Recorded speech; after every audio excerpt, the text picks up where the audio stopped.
Hello, everyone. Welcome back to a regular recording of the Online Podcast. I'm your host, Noel Alberto, with my co-host, Oliver Dixon Jefford. Oliver, how are you doing today? I'm very good. How are you? Good. Another gloomy day here in the United States, in Maryland. Hopefully the sun comes out, but plenty of tennis to talk about, and we will be starting in the shining suns of Dubai, where Elina Svitolina successfully defended her title, albeit losing 430 points in the process due to the switching of Premier 5 and just Premier events between Dubai and Doha. So still another wonderful run for Svitolina, beating Angelique Kerber, who was probably one of the most informed players this year. But Svitolina, 7 straight finals wins, another victory over Angie Kerber. Things tour level wise looking very good for the Ukrainian number one. Yeah, she's been on the tour rise outside the slams, probably the most consistent player of the part since the beginning of 2017. Obviously, the likes of Halep and Pliskova have done fairly well, but Svitolina's won so many big titles. As you mentioned, she won this tournament last year when it was a Premier event. She also won Premier 5 event. It's just a Premier event this year. Okay, yeah, she's obviously won the Rome and stuff like that. You mentioned 7 straight wins in finals now, and I think 11-2 overall, which is very impressive. Just had a look. Yeah, I mean, tough start and dropped this middle set against lucky loser Wang Qiang in her opening match, but after that, good win over Osaka. Very comfortable win over Kerber. As you mentioned, Kerber's been playing well, but Svitolina seems to like that matchup. I think that's 3 wins in a row now. I think it just allows her to be like more aggressive against Kerber. Yeah, because Kerber's not someone who naturally attacks. Yeah, and obviously very comfortable in the final against Daria Kasatkina, who herself had a great week. I think saved the match points on a couple of occasions. But yeah, like you said, Svitolina playing very well on the tour and incredibly dangerous. It's just about her translating that into the slams now. Yeah, and you also mentioned Dasha Kasatkina. I mean, this is her second Premier final in just about a year. She obviously won Charleston. Oh no, I believe. No, yeah, she won Charleston. Oh no, she also made a Premier final in Moscow last year. So yeah, 3rd final in just about 10 months. So pretty good going for the young Russian. And you did say she mentioned she saved match points. She did that against Muguruza, but they called her the comeback queen for the weekend. I mean, comfortable versus Radwanska 5-4, but then down against Konta down a set, 2nd set tiebreak. She just edged that, then pulled away from Konta 6-2. Easy against Vesnina. And then, like we said, Muguruza had the amazing match, 13-11 2nd set tiebreak, where she edged that and then pulled away from the 2 seed to win that one. And then probably a little bit burnt out against Svitolina because 4 in love, but still a remarkable week for the young Russian who's just continuing to progress. Yeah, absolutely. And I mean, like I said, she saved match points against Muguruza, I think 3, and Muguruza served a match in that one. She also saved match points a couple against Konta early on in the week. So incredibly impressive after going twice so close to crashing out. Very impressive. She believes she makes her top 20 debut tomorrow, which is a big step. Obviously, with Kuznetsova having not played this year, I think she's planning to come back in Indian Wells Miami time. There's an opportunity for her to potentially become Russian number 1 with Vesnina struggling also. And she's defending title in Indian Wells. Exactly. I mean, yeah, Kuznetsova and Vesnina both defending points in Indian Wells finalists and title respectively. So yeah, big shot for her. Obviously quite inconsistent, which is not unusual for a young player, but encouraging signs this week. I saw some clips of her matches. When she's able to attack on that forehand, she's devastating. So see if she's able to do more of that and potentially have a career best season. Yeah, I mean, things are looking very bright for her. And I think Courtney Wynn, who's very well known in tennis, one of the people on WTA Insider, she believes she tweeted that there's nothing like when someone puts it together, but especially it's even more exciting when Kasatkina, or she calls her Dashka, So it's pretty clever. But when Dashka puts it all together, it's just remarkable to watch.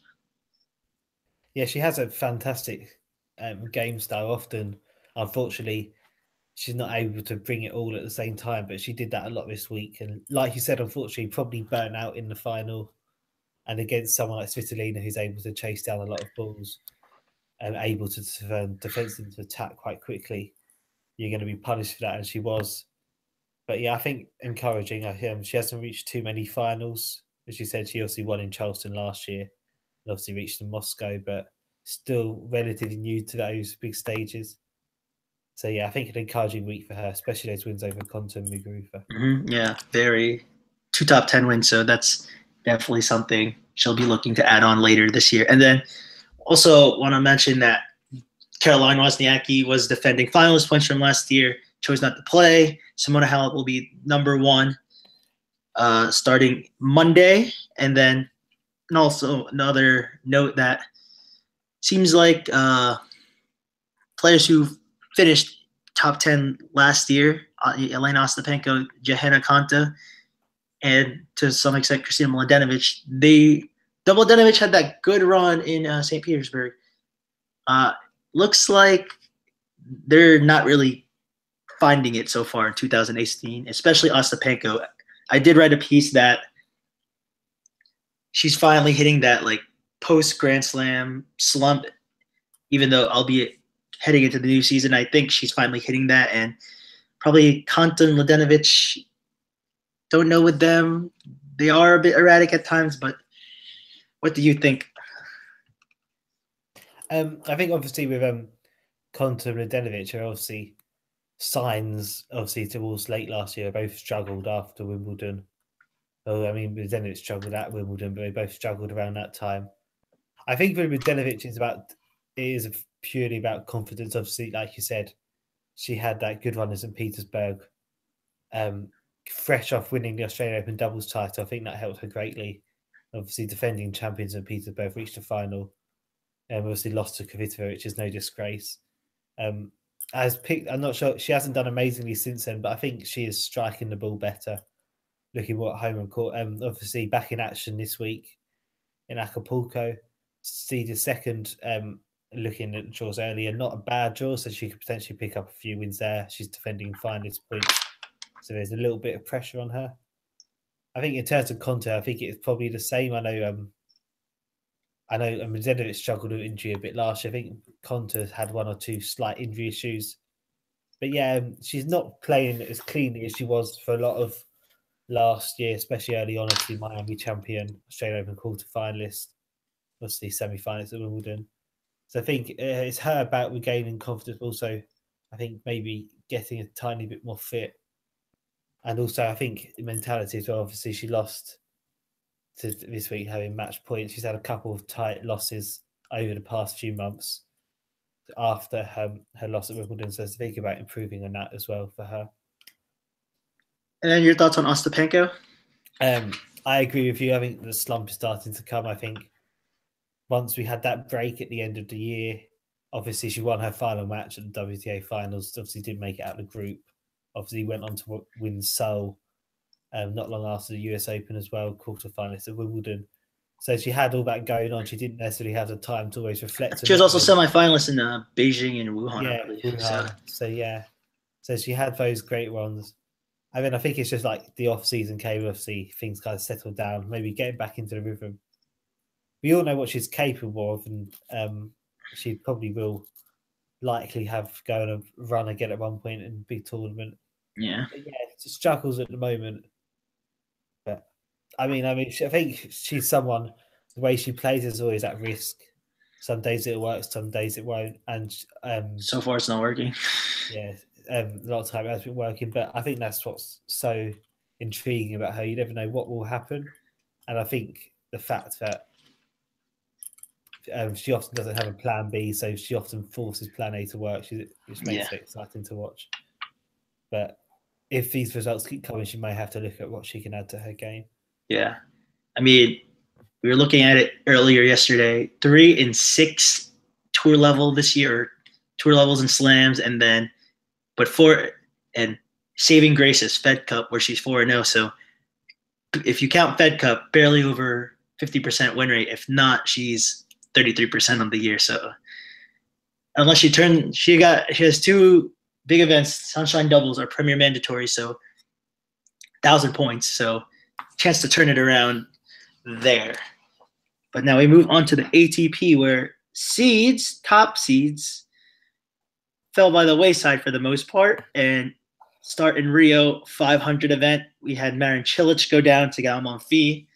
Then we had Dominic Thiem, defending champion, go down in somewhat surprising fashion, 4-love to Fernando Verdasco. And since the final hasn't been played yet while we're recording this, we're going to quickly glance over what's happened throughout the week. But Diego Schwartzman and Fernando Verdasco in the final. So Schwartzman looking for his second career title, would be his biggest title should he win this.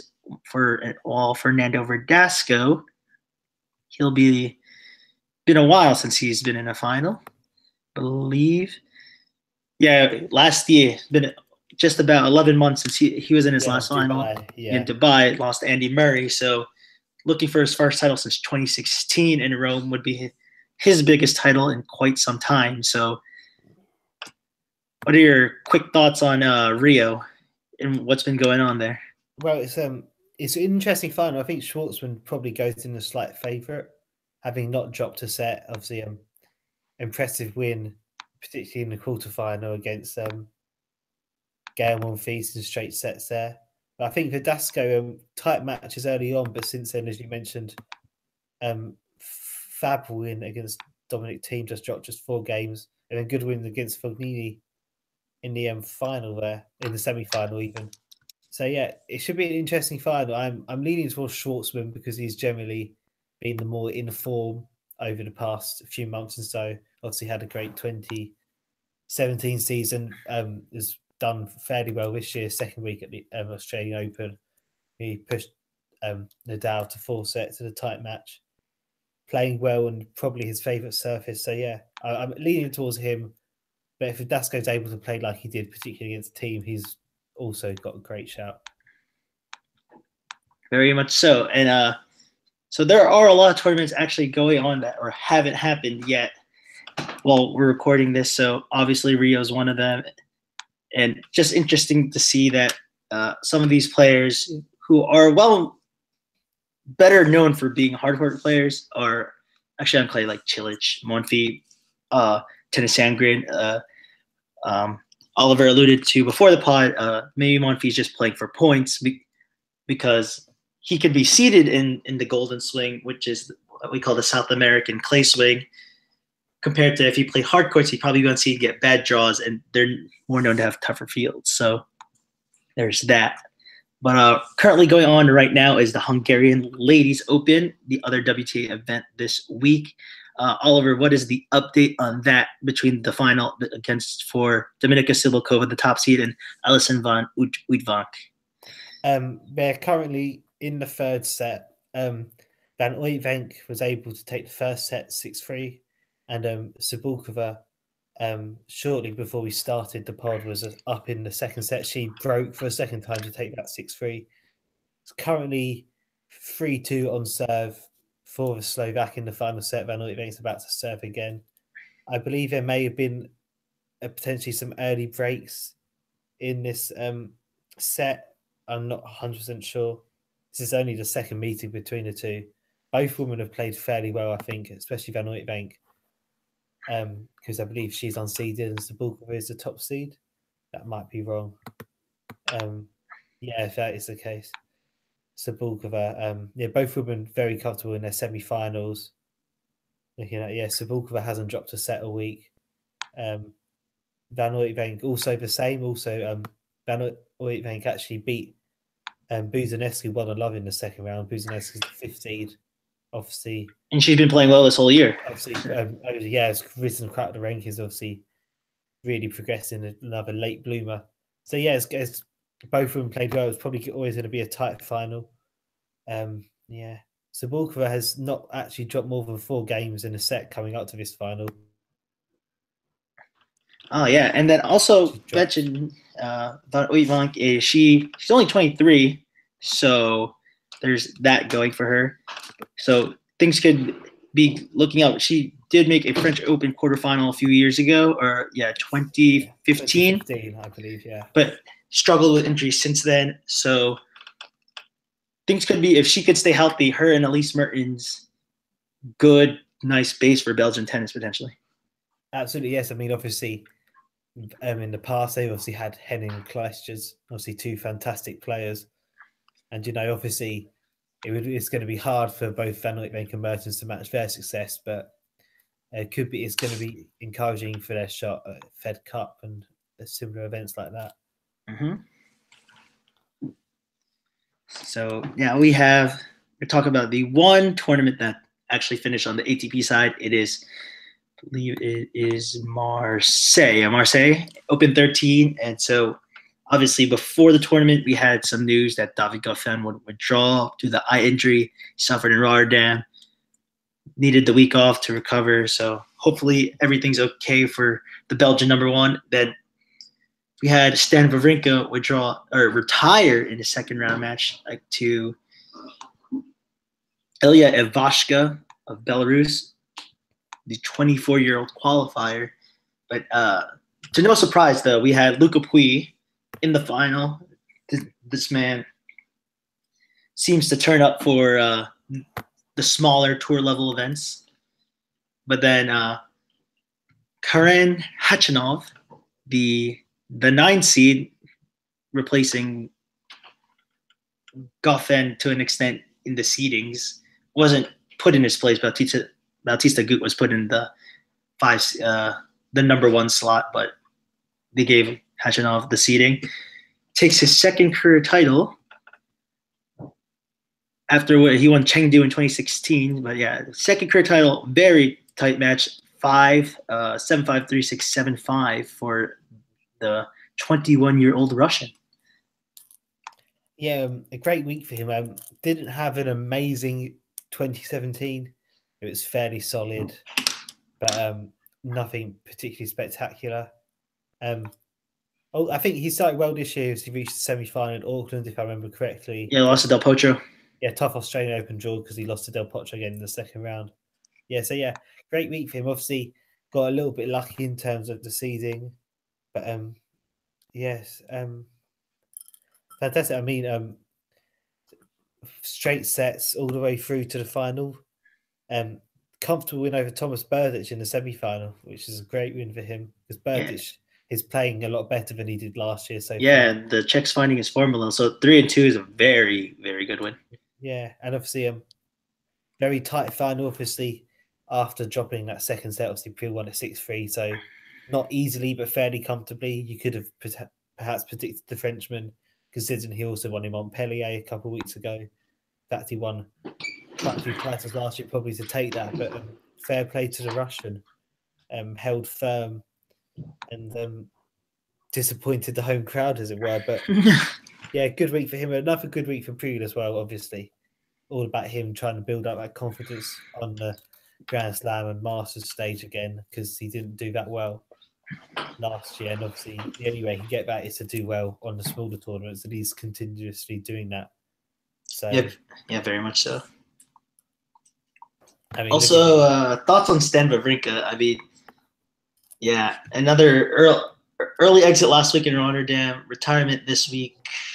Any think too early for major concerns or not? Or just your opinion.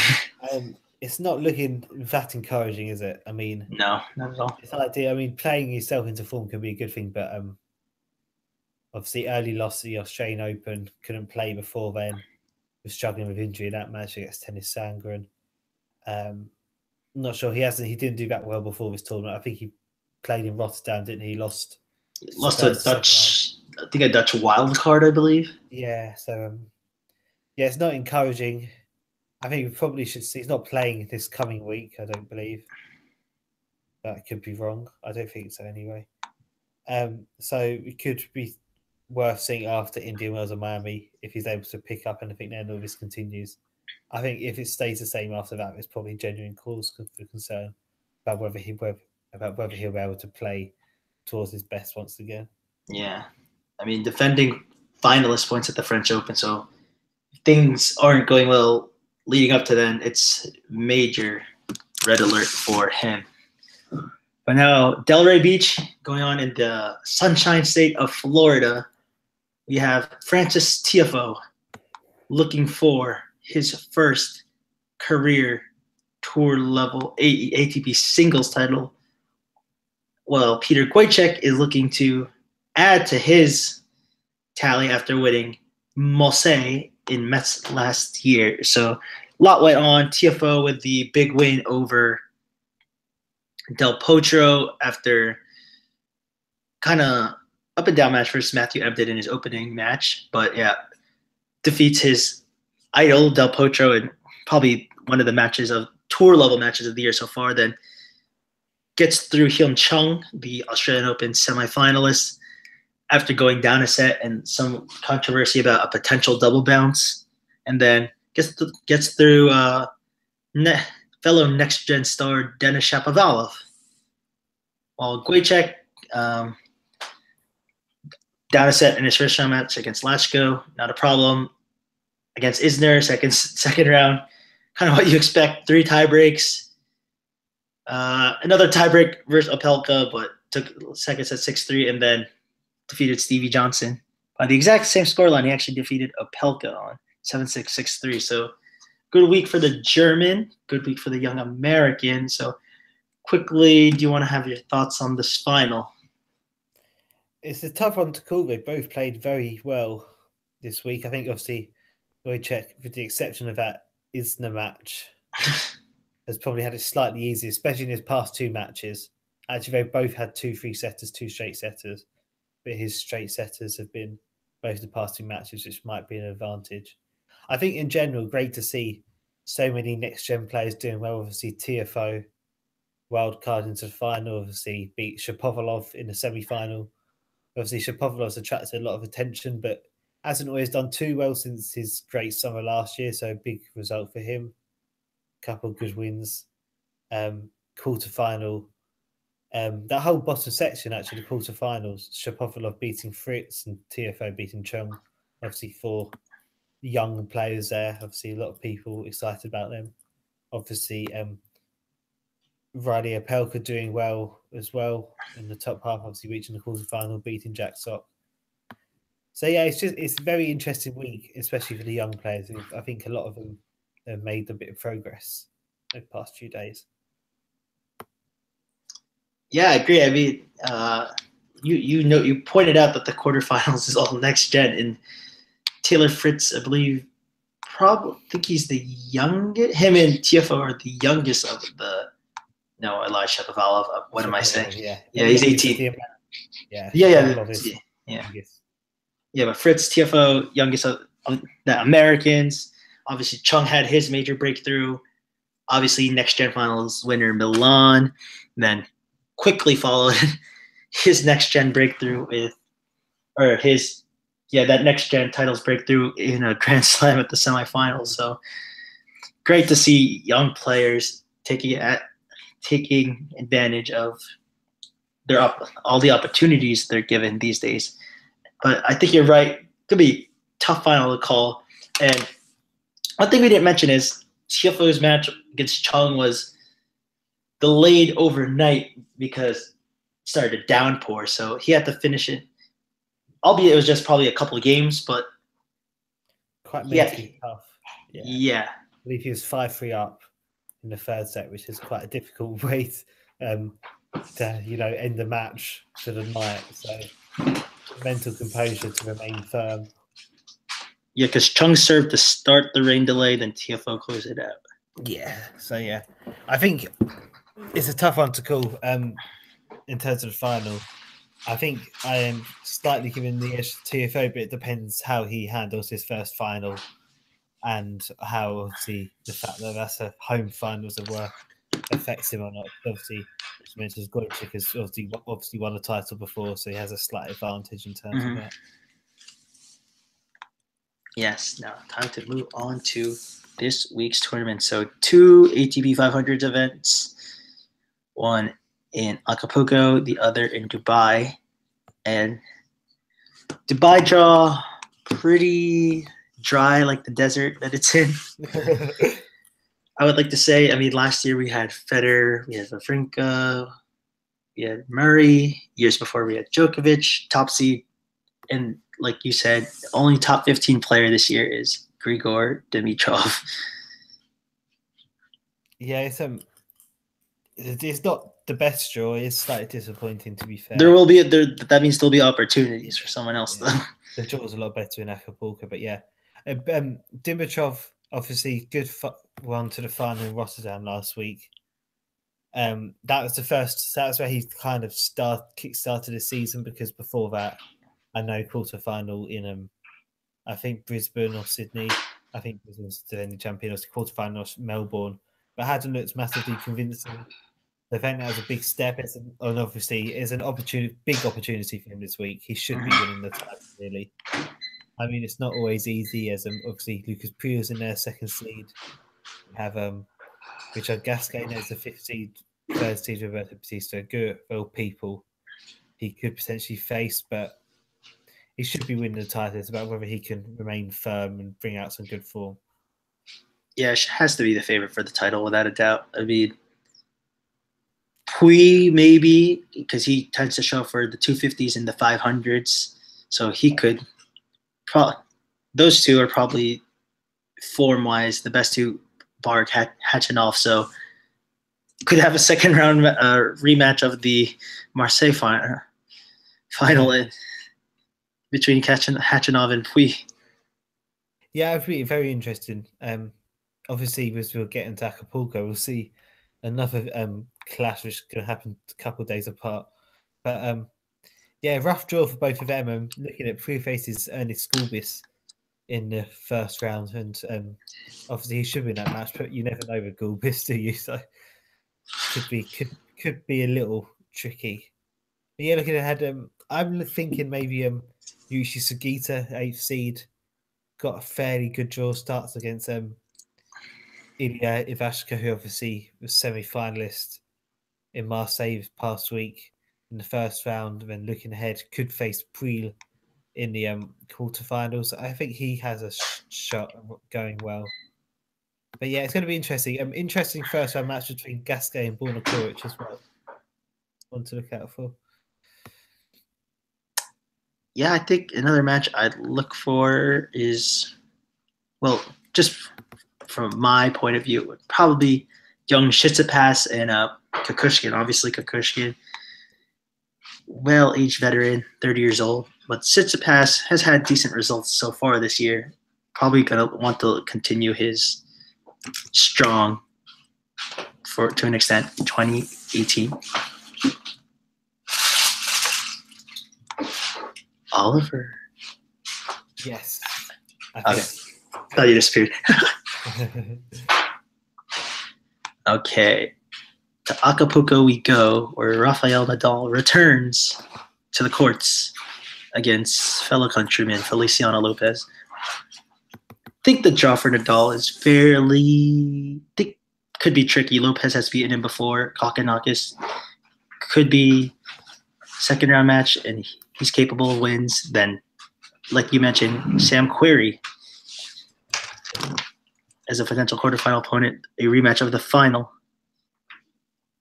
Yes, okay. I think it's not a massively easy draw, but it's a draw that is passable if he is fit. Obviously, he hasn't played since he retired at the Australian Open.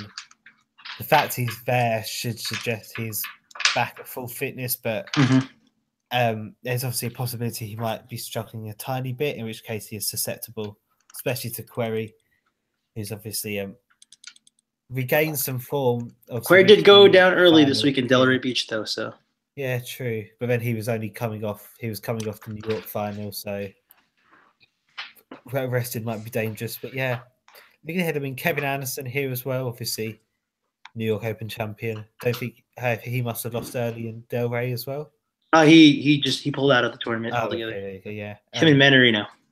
Yeah, a couple of big matches in the bottom half though. Two in next to each other. Rublev Ferrer and then Nishikori Shapovalov. Two great matches, and Nishikori Shapovalov likely to face the winner of that, likely to face Dominic Thiem in the second round. Could be a big match. And as I alluded to previously, Rio Open final tonight between Diego Schwartzman and Fernando Verdasco and their third round opponents here, which is an interesting one. But yeah, I mean, looking ahead, you have Del Potro here as well, as Sasha Zverev, who's probably looking to kickstart his season. Obviously, lost early at the Australian Open, didn't do that well in Hopman Cup before that either. I think only won one of his 4 matches. So yeah, I think he particularly will be looking for a good run. As a decent draw, I'd say, should beat Steve Johnson early on. Find the backhand of Johnson. Find the backhand. Potentially, his quarterfinal opponent is meant to be John Isner. John Isner hasn't really got going this year as well. So, yeah, I think he could have a good tournament from him, but I'm thinking if he is fit, if he's probably going to go to Nadal, I'd say. I'm pretty sure you agree. Yeah, I would agree if he's fit. But I think Zverev, you're right, could kick on. I mean, Johnson, then Koicek or Gomez, the Mexican wild card. Like you said, Isner hasn't really gotten going this year. So I probably fancy the top section of the bottom half, other from like Del Potro, Rublev, maybe even like Nishikori Shapovalov to probably get out to the final. Though. I mean, it's an interesting draw. It's obviously that favor them too as an opportunity for whoever wins that match because Wales' team, I'd say, has improved on hard courts. Is still fairly susceptible. Often does struggle on them. So there's a chance. Resorts back to all his clay tactics. Yeah. Whilst Del Potro obviously didn't do, lost in the third round of the Australian Open quite disappointingly. Obviously knocked out by TFO last week. I say playing some good tennis this year, but nothing spectacular. So he's still fairly beatable. So I think this bottom half is very interesting. Sure, the top half, not that many potentially interesting clashes. I think potentially the final rematch from last year in the quarterfinal between Nadal and Querrey is a potential highlight there. Yeah, all the fun matches are at the bottom half of the draw. So should be interesting to see Rafa back. He obviously, defending finals points, cannot get back to world number 1, even with 500 points. So Federer will remain world number 1 until at least after Indian Wells, where he is the defending champion. Nadal lost to him in the 4th round last year in straight sets. But one more event, Golden Swing, comes to an end. And for the second time this year, we head into 2018 with a 3-time defending champion. You, before the pod, ironically forgot who the first one was, when we all know it was Victor Estrella Burgos from Quito. Yes, yeah, and then now we have Cuevas and Burgos didn't do a 4P, as it were. I can't really see Cuevas doing that. Yeah, either. No form this year either. No, yeah. Not the strongest tournament. I think, obviously, as you mentioned, Monfils is playing once again. Sandgren as well. Not so Sandgren. I'm surprised Sandgren plays so many clay tournaments. I don't really understand that. Trying to improve from his first round showing at the French Open last year. Yeah. This is quite an open tournament because even Albert Ramos, I know that's susceptible, not in a great form since reaching the Monte Carlo final last year. Fognini's looking okay, so I think he's probably the favorite, right? I would say probably the favorite. He's my pick to win. I'm looking ahead because on Cuevas' side potentially qualified to begin with. So if you don't know who yet, Wikipedia hasn't updated if the draw's been made. So that should be a good start. After that, could be Del Bonis, could be Quito champion, Cabrera Spain, which may be tricky. But I think if he's able to stay consistent, play some solid tennis, I think he should probably win. But then obviously, if Ramos Vinolas is able to play well, Monfils can bring some form. They're on the top half of the draw. That's the predicted semi-final there. Could be interesting, but I'm leaning towards Fognini for sure. Agree for sure. I think someone who can make a run is someone who's been playing well the last 2 weeks, Nicolas Jarry of Chile. Yes, 22, yeah. Go ahead. Yeah, he's in a good part of the draw. No seed in the first round. Guido Pella after that, potentially, who is seeded. He's beatable. Absolutely. Good shout. Yeah. So very too much tennis going on. No, I'm kidding. But Indian Wells in Miami soon to come, so probably we'll get pods every now and again then. Still got to discuss the women in Acapulco. Oh, you're right. I say that because obviously last week we unfortunately forgot to discuss Budapest, which we are sorry for. Good catch. Top seed, Sloane Stevens. No, I blame Noel, yeah. Well. Yes, still hasn't won since the Australian US Open even. No. I think that comes this week though. I think Parmentier is a good opening round draw. She's got a good draw. Her seed in her quarter is Tatiana Maria, who hasn't picked up that many wins of late. Yeah, so if Sloane wins, I think this is a good chance for a semifinal for her. I think, yeah, she can pick up some form here. Absolutely. I think I have her in my semifinals. Yeah, she should pick up a couple of wins. It'd be disappointing if she doesn't. Same with, obviously, she has ended her losing streak, but second seed with Denovic. Decent draw up until the quarterfinal, where she would be in potentially a rematch of the final last year against Lesia Tsurenko, which Tsurenko won. So yeah, it's a good draw, but still fairly open. We could get a surprise champion, I feel, here. Bencic is playing. She could be one to watch. Bencic is back, yeah. It's been a while since she's seen the courts. Yeah, I believe my predicted champion is Zhang Shui, who's the 4th seed. She's been like a little up and down this year. Yeah, but if she brings it, but she has a great shout. It is hard to call. It is hard to call. A lot of great players in there. Lise Cornet, 6th seed, still playing under the shadow of her 3 missed. Yeah. Was it miss? It was missed drug test from at home, right? Yeah. She missing 3 tests in the space of a certain time. It's obviously now an offence. We've seen. Haven't seen it in tennis, but I've seen it's happened in athletics quite a few times. It happened with the Olympic champion in the women's hurdles, Brianna Rollins, missed last year because she missed 3 tests. So it's quite a serious thing. She was suspended for a year. So Cornet potentially could be facing a similar ban if she's unable to justify why she missed any of those tests. So yeah, interesting. It's a lot of she's got even someone. Yeah, it wouldn't surprise me if we got an unseeded champion here, because there's a lot of good seeds. There's also a lot of talented players in there, like Bencic. You've got Kristina Pliskova, who's fairly dangerous in here. Tsurenko, defending champion, starts against Lauren Davis. Obviously, had that fantastic match against Halep in Melbourne. Got Beatrice Haddad-Meyer, who had a great season last year. Present Heather Watson, against country woman. Heather Watson, I think not here, but I think she's run in Monterey before, which is obviously same country, similar conditions and surface. So she's, I mean, I think there's chances for a lot of people. I mean, like Dasha Gavrilova's here. Tough match against Brengel to begin with, though. So Christina McHale, who I believe is a former finalist at one point of this tournament, here as well. So yeah, it's a tough one to call for sure. So who do you have in the final other than Zhang Shui? I believe I have Zhang Shui, I think, against Bencic maybe. Oh. Bit of a tough call. I'm just going to look for an update in Budapest while we're here. And Van Uytvanck is currently serving for the match, but Sabulkova has a break point to take it to a deciding tiebreak. Oh, very, very dramatic. But that is the real end of this podcast. Sorry, women in Mexico. I won't forget next week because there's only one tournament, so I can't forget about that one, right? You can try it, I guess. But that'd be quite something. But yes, where can we find you on social media, Oliver? You can find me on Twitter at OliverDJ1998. You can find me at Not First Noel. So we'll have 2 podcasts going up.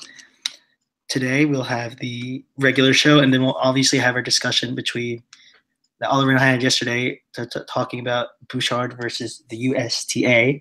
Quick mention on that. What she tweeted out earlier was very bad. That she deleted. Her tweet about juror number 5. Yeah, the happy birthday, yes.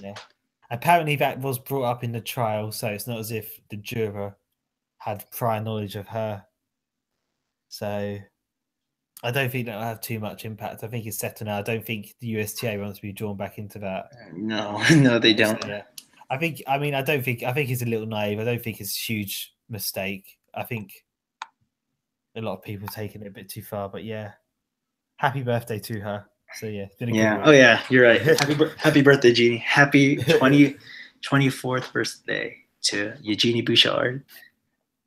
All right, that is, and oh yes, you can find me.